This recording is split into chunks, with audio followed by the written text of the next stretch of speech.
Welcome back to the Essentially You podcast. I am your host, Dr. Marisa Snyder, and I'm going to help you rock your hormones and feel great in your body so that you can reclaim more energy, vitality, and joy and become the CEO of your health. Let's jump on in. Back in the spring of 2015, when I was 35 years old, my metabolism hit rock bottom. And here's the kicker. I never once thought that I was dealing with insulin resistance and crazy blood sugar issues. It wasn't even on my radar because the last time I had tested my fasting blood sugar, well, it had turned out fine. But knowing what I know now, it should have been on my radar because deregulated blood sugar levels were playing a major role. And month after month that year, the scale continued to climb up until I was the heaviest I'd ever been. In less than 1 year, I gained 30 pounds on my 5'2" frame and felt like crap with no energy to spare. I avoided mirrors, I added extra daily HIIT workouts, which just exhausted me, and I reluctantly sized up my clothes. But I really didn't change how I ate at first. I didn't change the barista almond milk blend at the coffee shop with probably 5 grams of sugar that I would get from Haddon Hill every single morning down the street from my house, or the green smoothie with half a banana and fruit in it. I also didn't change out the gluten-free bread I was eating or the pasta. What I didn't realize is that I was consuming a lot of refined carbs and sneaking in sugar here and there pretty much every single day. So when my thyroid started to act up, well, my blood sugar resilience went out the window. Now, I can't begin to tell you how many incredible women have come to me over the years and shared that they struggled with weight resistance that seemed to come out of nowhere too. That no matter what they did, the weight would not come off. It's like all of a sudden we lose our metabolic protection, even when it seems that we haven't changed anything around how we eat or move our bodies. Now, if this is something that you have struggled with or are struggling with now, you are not alone. And today I'm going to share my favorite tools and hacks to stabilize blood sugar levels, increase your insulin sensitivity, but also share 7 effective super herbs that will get your metabolism back online. So the question I want to ask really quickly is, why are women struggling with weight gain and poor metabolic function? No surprise, our hormones are playing a critical role. See, our sensitive hormones, also known as our chemical messengers, are constantly responding and adjusting based on our lifestyle choices. These involved, but not limited to, the food that we eat, the toxins we're exposed to, perceived stress and anxiety, past trauma, nutrient deficiencies, changes in our hormones over time, and so much more. Basically, it's not, and it has never been, about calories in versus calories out. It's not about the 1,200 calorie diet or the 1,500 calorie diet, especially for women. And what's more, most of us are experiencing some level of insulin resistance after we hit 35 years old because, well, our sex hormones start to shift and they make a huge difference in the protection around our blood sugar and insulin. This is exactly what happened to me 7 years ago, and I'm so grateful for the warning signs. I mean, putting on 30 pounds in a year, that is a warning sign to me. Honestly, if I hadn't changed my diet and lifestyle, I don't think I would be able to have gotten pregnant at 40, and I know for sure that I would have been headed towards prediabetes by now. My body pivoted at 35 years old, and so did I. Even some of us can experience some level of insulin resistance as early as being a child or a teenager. So many teenagers and young adult women are experiencing symptoms of PCOS, polycystic ovarian syndrome, driven by insulin resistance, right? Even though we start to see numbers of insulin resistance increase as we get older, we even see this in younger girls too. Though weight loss is not the goal of this podcast today, I think it is important to recognize a truth about the physiology of weight loss. Current research points to the fact that a reduction in fasting insulin precedes weight loss. So an article published in the Journal of American Medical Association, also known as JAMA, in 2021 aimed to answer the question of whether a drop in insulin preceded weight loss or if weight loss precedes a drop in fasting insulin. The study found that, contrary to wide-held beliefs that has definitely been marketed to us, a drop in insulin levels came before weight loss. So if you're looking to lose weight as a part of your health-related goals, it's critical to look at ways to decrease your circulating insulin levels to help kickstart that process. In a nutshell, insulin holds the key to weight loss and metabolic flexibility. But if you're struggling with insulin resistance, this can be challenging without some help from lifestyle changes and powerful herbal remedies. And that's what this episode is fully devoted to today. See, it's important to know that over 65% of women over the age of 40 have some level of insulin resistance. An estimated 33.9% of US adults ages 18 years or older, that's over 84 million people, have prediabetes. But most of us have no idea that they have it. That's why I always recommend getting a hemoglobin A1C test done annually. This is the best indicator for insulin resistance outside of high triglyceride levels that you can easily get your general practitioner to test for. Now, what you're looking for is a hemoglobin A1C level anything above 5.5% to 6.4% indicates prediabetes and insulin resistance. Anything above 6.5 is considered type 2 diabetes. So it's important to note that if you are in the range of 5.5 to 5.7 or higher, that you definitely have insulin resistance and it has exacerbated to the level of prediabetes. So next time you are at your doctor's office, ask to get this blood test. And let me tell you, they will run it for you. It's a better indicator than a fasting blood glucose. And the really great thing about it is you do not have to fast to take this test. Now, if you are close to 5.5 or more, ask to have it checked every 3 to 6 months to monitor the number. What I'm going to recommend today can help lower the number and lower your risk for prediabetes and many other chronic diseases, but also lower some of the short-term symptoms like low energy, brain fog, cravings, feeling hungry, feeling thirsty, mood swings. All of these types of things are associated with deregulated blood sugar and high levels of insulin resistance as well. Now, if you cannot get a hemoglobin A1C done, or you don't like going to your doctor like ever, I want to quickly share what I shared on my last week's episode about being on the blood sugar roller coaster. When we have insulin resistance, we are also often on a blood sugar roller coaster or have deregulated glucose levels. So here are 3 signs that your blood sugar levels are all over the place and that insulin is often elevated and possibly deregulated as well to keep up with the demands of excess sugar inside of the blood. So here are the 3 signs to look out for if you cannot get the labs run. Number 1, you feel pretty hungry after eating, especially 1 to 2 hours after eating. Like let's say you had breakfast at 8:30, all of a sudden you are starving by 10:30, right? You experience energy slumps or feeling tired and run down throughout the day, especially at the end of your day. And number 3, you experience killer cravings for sugar, carbs, and salty foods. Now, if you're experiencing any of these 3 signs or more than one, you're most likely dealing with crazy blood sugar levels that is important to get back to a stable, normal range. So the question is, well, how do you begin to level out your glucose and insulin levels? Well, here are my favorite hacks for helping to stabilize your blood sugar levels.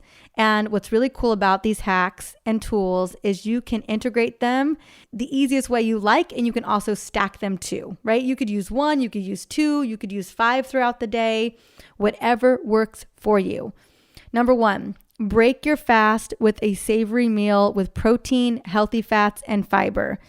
Don't have a sugary breakfast. Don't have a sugary coffee. Don't do what I did when I walked down to Haddon Hill every single morning, knowing that the barista blend had grams of sugar and still got an almond milk cappuccino every single morning. So I started my day elevating my blood sugar level because there was sugar in my coffee and there was nothing opposing it, right? There was no fiber, there was no fat, there was no protein. It was just sugar coffee to the system and immediately started the blood sugar roller coaster, right? So make sure that your first meal of the day is always savory and it has plenty of protein, healthy fats, and lots of fiber because your first meal sets the tone for your metabolism for the rest of the day. Number 2, start each meal with a plate of veggies or a salad. Feel free to include some fat and protein. Now, if you're not a big fan of starting your meal with a plate of veggies or salad, you can always start your meal with protein. It has pretty much equal benefits. They have the same benefit, they do it in a different way. And if you can remember, before you have, let's say you're about to have pasta that night, maybe have, a couple ounces of protein about 10 minutes before that pasta meal, because that will help to slow down the gastric release of those carbs down the road. So there's a couple little things you can do here. So either way, start your meal with either veggies or protein to blunt a blood sugar response. Number 3, eat foods in order. So let's say you are going to have that sexy ravioli dish, right? You get to have it. Or you're going to have the yummy risotto. I'm definitely on an Italian kick tonight. Or you're going to have the tacos or the burrito, whatever it may be. Make sure that you eat your food in order. So fiber first. So again, veggies, followed by protein and fats. Then finish off the carbs and starches. So for example, a meal that we have a lot is I love salmon. We usually do it with a salad and some sauteed spinach with like lemon and garlic. And then kind of as an extra treat, we have some sweet potatoes that we roast in the oven. And so what I'll do is I will start with the salad. Usually has all kinds of yummy, fibrous veggies. Then with a vinaigrette with some vinegar as well. So that helps. Then I moved the salmon and the spinach. And then last, I will incorporate, it's like usually like a quarter of a cup of some sweet potatoes. And what I've learned, because sweet potatoes mega spike me, like on their own, I'm definitely going to get a blood sugar spike. But if I follow those foods in order, I do not get a blood sugar spike and I get to enjoy my sweet potatoes. So it's a win-win. So again, eat your food in order. Fiber first, ideally, especially this time of the year with summer happening. Like salads are such an easy thing to do, followed by the protein and fat, and then by your carbs. And if you're not eating a ton of veggies or it doesn't feel like it's going well, like in the order, then start with that protein, do the fiber and fat, and then the carbs and starches. So I hope that helps. Number 4. Dress your carbs with protein and fats. So what that means is never eat your carbs naked if you can avoid it, because that chips and salsa before dinner, best believe it's going to spike you. The fruit smoothie before a meal, it's going to spike you. Like it's what's going to happen to most of us. So dress your carbs with protein and fat. So for example, pair your apple with almond butter, or pair your gluten-free toast with avocado and tomato. You just want to pair your carb with something that's going to help to mitigate the blood sugar spike. Number 5 is go for a 20 to 30 minute walk after your meals, especially after dinner. So a great example of this is it's Father's Day weekend. So Alex, we went to the zoo today. We took Kingston to the zoo. So much fun. We saw the polar bears. We saw the gorillas. We saw the red pandas. We saw the sun bear. Honestly, it was so much fun. We saw a snow leopard. We went in the early morning so that we could see a lot of the animals. So like, little pro tip, if you live near a zoo, go in the morning because that's when the animals come out. We did that, and then Alex wanted to pick a restaurant in the area. We were in a really cool part of San Diego, so he found this yummy taco restaurant that they had some sexy tacos, sexy salmon tacos, shrimp tacos, carnitas tacos, all kinds of fun tacos. And so we go, and he decides we're both going to get sets of tacos because we can mix and match them. So we do. And I first start with this huge chopped Mexican salad that they have, kind of similar to a recipe I have in my EO Menopause Solution book. It reminded me of that. And they had this really yummy cumin and lime vinaigrette with vinegar in it as well. So we had that first to start. And then we had the tacos. And I had made at home a sparkling passion iced tea with a little bit of lime and mint. So I had this huge Yeti with me. So I was drinking that, and Alex was drinking a margarita, not gonna lie.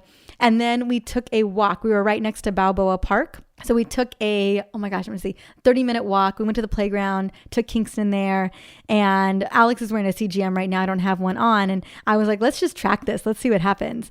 Margarita definitely threw things off for him a bit, but overall, he had a little teeny spike, and then it just completely plummeted because of the walk. So, but I know that the Mexican chopped salad really helped curtail the lunch that we had, just give you a sense of things. So I wanted to share a little bit about how a walk can really do big things. I think his blood sugar had gone up to like 125, and then throughout the walk, it dropped back down to like 80 milligrams per deciliter from 125 milligrams per deciliter. So just note that a walk is so powerful, especially after dinner. Number 6, have dessert after a meal, not for a snack or for breakfast. Again, anything standalone that's got a ton of sugar in it is going to spike your blood sugar. So if you're going to do it, you have that really healthy, yummy dinner, protein rich, healthy fats and fiber rich dinner. And then right after that dinner, have that dessert because it is on the backside of all of that food going through the digestive system and slowing down the digestive system. So have the dessert right after that. Don't wait 10 minutes, just get in it. And then if you've got the time, go take a 15 to 20 minute walk, take a stroll, like enjoy the moment, let things digest, help glucose get into those muscle cells without insulin having to do its job. So again, if you're going to have dessert, have it right after a meal, not for a snack, definitely not for breakfast. Because remember, breakfast sets the tone for your metabolism for the rest of the day. Number 7, drink a tablespoon of vinegar before a meal to curb a blood sugar spike. So this could be vinegar in your vinaigrette, not enough like what I'm talking about, but basically in a 4-ounce glass of water, do a tablespoon of apple cider vinegar before a meal, and it's going to cut that blood sugar spike by about 25 to 30%. Now a walk will cut it even more, just a heads up, and ordering and eating your food in order will cut it even more, just a heads up. So if you combine those 3, eat your food in order, take a walk, do the vinegar, or take some powerful herbs, you are going to knock that blood sugar curve out. It's going to be gone. You're going to just handle it. So number 8, that leads me to, if drinking a cup of vinegar water does not sound appealing to you, I've got another option that is equally as powerful, if not more powerful. And that is taking powerful herbs to improve glucose sensitivity and insulin sensitivity to help you get back to normal while you're implementing these long-term lifestyle changes that I mentioned above, so that you never get to a place of low energy, killer cravings, mood swings, and a brain that can't focus. So that's what I love about having a remedy that you can take that doesn't taste like vinegar. Now, I do love my vinaigrettes, but I do not like drinking vinegar and water. It's not my favorite thing. So I love that there's a supplement that I can take, or that anyone can take, to help balance out the blood sugar and insulin levels while they're making those longer term changes. Because sometimes we just need that like quick win. We need that kickstart, that first place to go, so that we can see the results and see the wins early that will keep us inspired to continue to do the good changes that we should be doing for our body. So the first super herb I actually highlighted a week ago or so is berberine. In clinical trials, berberine benefits include a decrease in body mass index and waist circumference while improving lipid and glucose profiles. In patients with high cholesterol, berberine has been shown to reduce cholesterol, triglycerides, and LDL cholesterol while raising HDL cholesterol without major side effects, significantly reducing heart disease risk. Now, the current scientific literature claims that berberine is as effective at controlling blood sugar as the diabetes drug metformin. Moreover, berberine has been shown to lower fasting blood sugar and hemoglobin A1C levels as effectively as metformin. Researchers suggest considering berberine as an alternative to taking metformin. Now, metformin is usually the first medication given to those diagnosed with prediabetes or diabetes. While it's a relatively safe drug, long-term use is associated with kidney damage. Like metformin, berberine will not lower blood sugar unless it's already high. Now, berberine has been shown to lower fasting blood sugar, fasting insulin, post-meal blood sugar, and hemoglobin A1C by increasing the number of insulin receptors.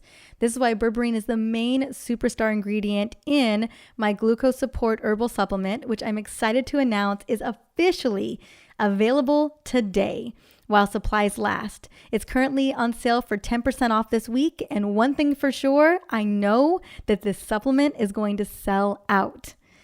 Next is cinnamon. Cinnamon is probably one of my all-time favorite herbs, and the reason I swapped cinnamon for sugar in my coffee over a decade ago has everything to do with its powerful blood sugar benefits. Cinnamon is a potent antioxidant with a lot of benefits around our cardiovascular system. And it contains the mineral chromium. As a part of the glucose tolerance factor, chromium is required for proper functioning of insulin receptors and is widely recognized for helping to support insulin sensitivity, thereby lowering blood glucose levels. What I love so much about the super herb cinnamon is that it's like a 2-for-1. Not only do you get all the benefits of cinnamon as an antioxidant and super herb, but you also get the benefits of chromium, which is a major player in blood sugar control. Now, the next super herb that I'm excited about is bunabu. It is an active compound in the bunabu extract that I'm most excited about, and that is the corosilic acid. This exerts insulin-like properties and can aid in managing blood glucose by helping to transport glucose out of the blood, which is what we want, and into the cells to be used for energy. Corosilic acid is also known to lower blood sugar levels by increasing insulin sensitivity, enhancing glucose uptake, and inhibiting alpha glucosidase, an enzyme that helps digest carbs. That's why it's known as having an insulin-like effect. In a nutshell, the bunabu herb exerts insulin hormone effects on the body by helping to transport glucose to muscle cells without the need for excess glucose. And that is a miracle worker right there. Number 3 is American ginseng root. Now, it is known for a lot of things, but it's also known to be effective and safe as an additional treatment in the management of type 2 diabetes and prediabetes. That's how effective it is at lowering blood sugar levels and insulin levels. Ginseng is also known to contain several antioxidant compounds, which have been shown to reduce oxidative stress and inflammation, which are big concerns for cardiovascular disease and other chronic illnesses associated with insulin resistance. Now, I don't know about you, but I have known American ginseng root has been a powerhouse herb for all kinds of ailments, including helping to boost energy levels. But what I'm most excited about is its research around helping to stabilize blood sugar levels. So super incredible herb. The next herb number 5, is known as fenugreek. It improves most metabolic symptoms associated with both type 1 and type 2 diabetes in humans by lowering blood glucose levels and improving glucose tolerance. It does this by slowing down the digestion and the body's absorption of carbohydrates and sugar. Now, the seeds of this particular herb also help to improve how the body uses sugar and increases the amount of insulin released. So that is really cool. Like, it is working on multiple levels to address a lot of metabolic syndrome. Next, number 6 is kudzu. This particular herb has been shown to decrease the value of fasting blood glucose and the levels of total cholesterol, total triglycerides, high density lipoproteins, as well as low density lipoproteins in the blood. So what I love about this particular herb is it is working on a full metabolic spectrum, not only helping to decrease the value of fasting blood glucose, but also addressing triglycerides, cholesterol, inflammation, other aspects that could drive metabolic disease down the road. And the last one is number 7, and this is Junima. So Junima extract plays a key role in blood sugar control, the uptake of glucose by muscle cells, and reduces cravings. It can block receptors in your intestines and therefore blocks sugar absorption to the blood, lowering your post-meal blood sugar levels. So basically, this super herb stops the blood sugar spike. And for people with high blood sugar or high hemoglobin A1C, this herb can also help reduce fasting post-meal and long-term blood sugar levels. So basically, the name of the game of Junima is mainly stabilizing blood sugar levels, keeping your glucose very, very stable. Basically, no big glucose curve.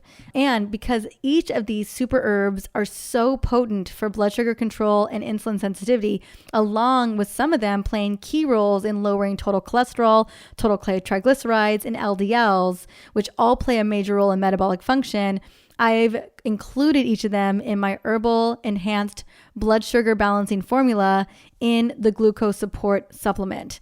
That's what makes the supplement so uniquely effective. It's like a superstar.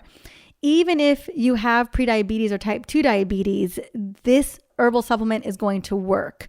Many of the herbs are being looked at as possible standalone treatments for blood sugar control. But hands down, the supplement isn't just focused on effectively lowering blood sugar levels and insulin levels, which many of us could utilize. It addresses all facets of metabolic dysfunction, which is my goal. With over 88% of adults struggling with some level of metabolic dysfunction today, especially women during and after perimenopause, we all need a comprehensive solution that will address every root cause of metabolic dysfunction on a physiological level. It's working on the inside, and that's exactly what glucose support does. So after taking the supplement for 2 weeks, you're going to notice less cravings. You're going to feel less hungry a couple hours after a meal, and you just won't be dragging throughout the day, especially in the late afternoon around 3 or 4 p.m. Now, what I really want to share is that my husband, Alex, who we are celebrating Father's Day tomorrow, has been my guinea pig along with my mama. Alex and my mom have been taking glucose support before lunch and dinner for several months. And over the past 2 months, Alex has been wearing a CGM pretty consistently and taking the glucose support. Now he's lost 13 plus pounds and his fasting blood sugar has dropped from 90 milligrams per deciliter to 77 milligrams per deciliter. That is a 13-point shift in the right direction, where Alex's blood sugar, his fasting blood sugar, is now in the optimal range. Now I'll tell you, when we started this, it wasn't as optimal as I would have liked, but man, what a massive turnaround. And it really speaks to our body's ability to heal and how we can reverse a lot of chronic damage that has been done over time in really a relatively short amount of time. Now, as for my mama, she's lost 10 pounds and her fasting blood sugar has dropped 10 milligrams per deciliter, which is incredible. So both have seen amazing results, like game-changing, jaw-dropping, doctor-surprising type of results in about 2 months. Now, what's really cool is that I've been able to see the results in real time on their CGMs. My mom has taken so many pictures of her app, and I see Alex's all the time. So what would normally be a big spike after eating some chocolate chip cookies or a Justin's almond butter cup, each of them just experience a small raise in blood sugar. They still see a raise in blood sugar because that's sugar for sure, but there is no big crash after 1 to 2 hours. Now, I'm not saying that you can just take glucose support and eat all of the dessert and not have a glucose spike, because ultimately that's not doing you any favors, right, over time. But I do want to say that if you occasionally are having dessert after dinner and you don't want that blood sugar spike, glucose support is a great tool in your toolbox, along with the other hacks that I shared with you today. And if you know someone who's on the brink of prediabetes or struggling with cravings and being hungry all the time or struggling with weight resistance, share the episode. Share today's episode with them. Or better yet, share about the glucose support supplement. Unlike a lot of blood sugar supplements on the market, glucose support contains effective dosages of all 7 of these herbs. And I don't think there's ever been quite the combination of herbs in a blood sugar supplement like this that's really designed to block blood sugar spikes and lower insulin resistance over time. Now, as I mentioned, I will have the link to order glucose support in my show notes, or you can just go to drmarisa.com/shop. It'll be right on that page. And it will be on sale while supplies last. And I know that we are already getting limited. And I have a feeling, knowing what I know about this product so far, it's going to sell out in about 2 to 3 days. So if you want it, go and grab it. Now that I've shared some of my life-changing blood sugar hacks with you today, I want to know which 1 or 2 are you going to try this week? Let me know by reaching out to me on Instagram at Dr. Marisa, DrMariza. And as always, thank you so much for listening in on the Essentially You podcast. The show is about providing tools to rock your hormones and, at the end of the day, feel amazing in your body. Now, if there's someone in your life that really needs to hear this today, take a moment, screenshot, or shoot them a link, and even better, share it on social. That way we continue to spread the word about hormone literacy. And when you share it on social, definitely #HormoneCEO. Until the next episode, have an amazing day.